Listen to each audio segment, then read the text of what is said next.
Thousand, lakh, million, billion, trillion ఇలా. ఇంగ్లీష్లో trillion తర్వాత వచ్చే సంఖ్యకు పేరు లేదు.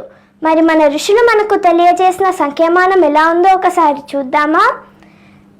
1 పక్కన 0 పెడితే 10, మరి 10 పక్కన 0 పెడితే 100.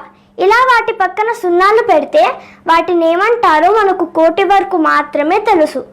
కోటి తర్వాత వచ్చే అంకెలకు 10 కోట్లు, 100 కోట్లు, 1000 కోట్లు అనుకుంటూ పోతాం. కానీ వాటికి కూడా మన మహర్షులు పేర్లు చెప్పారు. ఇప్పుడు అదే మనం తెలుసుకోబోయేది. 1000ని సంస్కృతంలో సహస్రం అంటారు. 1000 పక్కన 0 పెడితే 10,000. దీనిని అయుతం అంటారు. కేసీఆర్ తాతయ్య చేసిన అయుత చండీ యాగం గుర్తుకొచ్చిందా? 10,000 సార్లు చండీ పారాయణం చేయడం అన్నమాట. సరే, మన కాన్సెప్ట్లోకి వచ్చేద్దాం. 10,000 పక్కన 0 పెడితే 1,00,000.